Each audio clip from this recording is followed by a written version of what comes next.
What's good, YouTube? It's your boy, Blue Blood Sports TV, back at y'all with another one.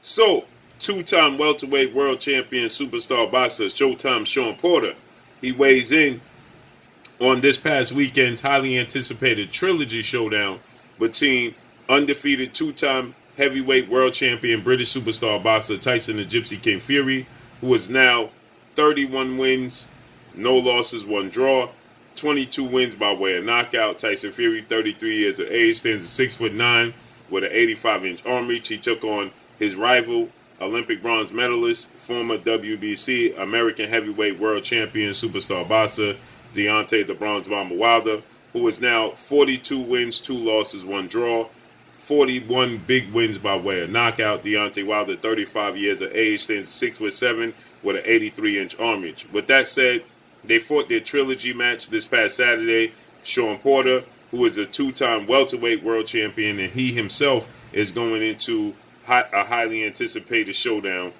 Shawn Porter, he commentated the fight between Deontay Wilder and Tyson Fury. Shawn Porter, 31 wins, 3 losses, 1 draw, 17 wins by way of knockout. He's 34 years of age, stands at 5'7" with a 69.5-inch arm reach.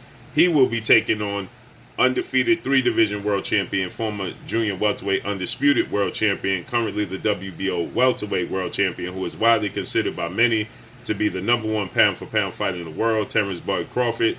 37 wins, no losses, no draws, 28 big wins by way of knockout. Terrence Crawford, 34 years of age, stands at 5'8" with a 74-inch arm reach. With that said, they are scheduled to go into their highly anticipated showdown November 20th. But Shawn Porter, who commentated the Deontay Wilder-Tyson Fury fight, Shawn Porter states that it's time to start looking at Deontay Wilder as just an action-packed fighter and not a great fighter, okay? Which is pretty ironic, seeing as though that's how Shawn Porter is viewed, okay? Shawn Porter is viewed as an action-packed fighter that simply can't get over the hump, okay? And not viewed as a great welterweight. Shawn Porter has had 3 or 4 major fights where you can say he came up short, and one he won.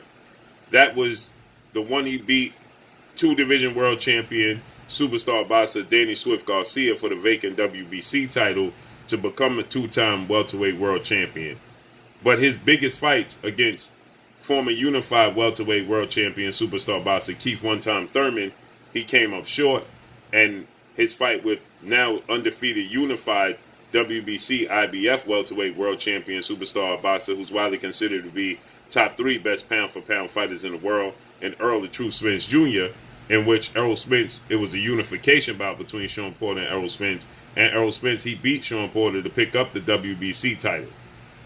Okay, and then he had his second IBF, after he won his IBF strap from Devin Alexander, he defended it against Paulie Malignaggi, and then Shawn Porter, he had a fight against Special K, Kell Brook, British superstar boxer, and he lost that fight in only his second title defense. So he won the title from Devin Alexander December of 2013. He defended it against Paulie Malignaggi April of 2014, and then he lost it August of 2014 against Kell Brook. So those are the 4 biggest fights in his career. Now, he did beat Cuban superstar boxer Yordenis Ugas, who's now the WBA super champion, and that win gets bigger every day because of Yordenis Ugas' victory over 8-division legendary iconic Filipino superstar boxer Manny Pac-Man Pacquiao. But many people thought that Yordenis Ugas beat Shawn Porter. Shawn Porter got a split decision victory over Yordenis Ugas, but most people, they felt that Shawn Porter should not have gotten the nod. They felt as Yordenis Ugas should have gotten the nod, okay? And then you look at, again, his fight with Errol Spence, his fight with Keith Thurman was a very close fight. Shawn Porter's never been knocked down, never been blown out, okay? But Shawn Porter is viewed as an action-packed fighter who just simply can't get over the hump.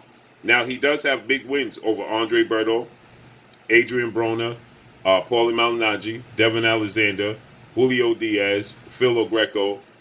Those are big fights, okay? And the Yordenis Ugas fight, okay? Danny Garcia and Adrian Granados. And the Adrian Granados fight was very, very close, okay? And Shawn Porter, he has a draw on his resume as well to Julio Diaz. Now, he did come back. He had a draw to Julio Diaz December 2012. The fight ended in a draw. He came back. He beat Julio Diaz September of 2013, okay? But again,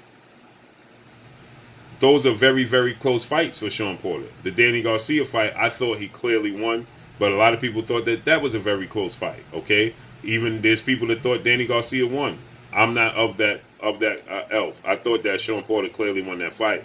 The Yordenis Ugas fight was very, very close, nip and tuck. It could have went either which way. The Errol Spence fight, he came up short. It was a nip and tuck fight, but in the 11th and 12th round, 11th round he got dropped. 12th round, Errol Spence clearly won to separate himself.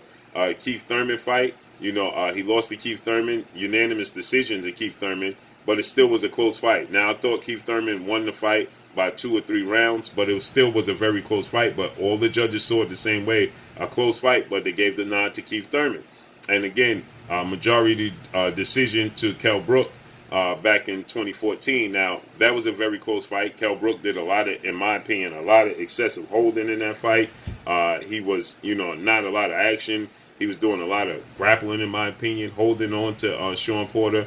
And Shawn Porter's admitting that he could not, he needed to find a way to make adjustment to offset what Kell Brook was doing, but he just couldn't at the time. He just didn't do what was necessary to adjust. So with that said, those are all very, very close fights, for Shawn Porter. So he's seen as a guy that's going to press you every second of every minute of every round. He's going to press the fight. He's going to make it an action-packed fight. He's never in a boring fight, but he hasn't gotten over the hump. So for Shawn Porter, ironically, to say that Deontay Wilder is just not a great fighter, he's just an action-packed fighter, well, there's a lot of people that could look at Shawn Porter the same way. Now, Shawn Porter, the difference is Deontay Wilder, he couldn't get over the hump of one guy, that being Tyson Fury, who was viewed as the best fighter, the best heavyweight in the world after his 2015 showdown with unification showdown with then 10-year reigning heavyweight world champion Vladimir Klitschko, who's a Hall of Famer icon in the sport of boxing, and Tyson Fury ended that reign. He was viewed as the best heavyweight in the world, okay? And he went on a hiatus. We know the rest is history. There were some things that took place, but he went on a 3-year hiatus, and Deontay Wilder emerged at that point in time, and so did fellow countrymen of Tyson Fury, 2-time unified heavyweight world champion, British superstar boxer Anthony Joshua. They started, Deontay Wilder rose and then Joshua shortly behind him, okay? But Deontay Wilder knocked down and knocked out every opponent he's ever faced. He beat Bermane Stiverne for his world championship, first world championship title, and he didn't knock out Bermane Stiverne. He outboxed Bermane Stiverne in that fight, and he answered a lot of questions to people that thought that he couldn't box. So he beat Bermane Stiverne in a boxing fashion. Now, he did knock down Bermane Stiverne in the fight, but he didn't knock him out. He outboxed Bermane Stiverne to win his first world title. Okay, then he beat. You could point to people were saying that he was going to avoid Cuban superstar heavyweight title contender Luis King Kong Ortiz. Okay, who was viewed as the boogeyman in the heavyweight division. A southpaw, 6'4" with a 78-inch arm reach, who was a Cuban-style boxer. Comes from that pedigree of Cuban-style boxing. Who was a slick southpaw, who was what would be considered a complete mismatch with Deontay Wilder, who can't box. And yet Deontay Wilder, he fought in 2 action-packed fights with Luis Ortiz and knocked Luis Ortiz out in both fights. And he set up the knockouts in both fights. And he was hurt badly in the 7th round of the first fight. And then he weathered the storm and came back and knocked out Luis King Kong Ortiz in the 10th round. Okay. In the second fight, people thought that Ortiz was outboxing him, and he knocked him out in the 7th round, okay? So those 2 major fights for Luis Ortiz was seen as the boogeyman in the division. Shawn Porter's never beat the boogeyman in the division, okay? And Deontay Wilder arguably knocked out the best fighter in the heavyweight division in his era in Tyson Fury. The first fight, he dropped Tyson Fury twice, and it seemed to be a long count in the 12th round, okay? Most people would have waved off the fight. Jack Reese, referee, stated he wanted to give Tyson Fury the benefit of the doubt. Nonetheless, the fight went to a draw. Okay, we know what took place in the second fight. Deontay Wilder got stopped in the 7th round. But even in his trilogy fight, he knocked Tyson Fury down twice. And again, even Andre S.O.G. Ward, Olympic gold medalist, Hall of Famer, undefeated, retired former pound-for-pound king.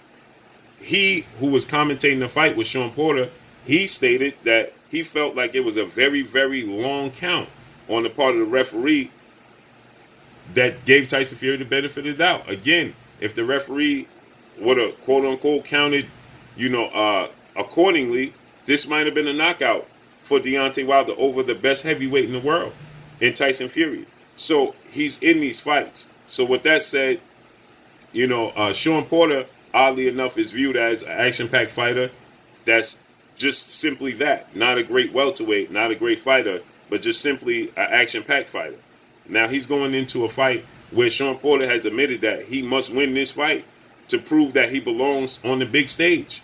Now he's just not an action-packed fighter, okay? And he has to prove that he belongs to be considered in the best welterweights of this era to win this fight against Terrence Crawford.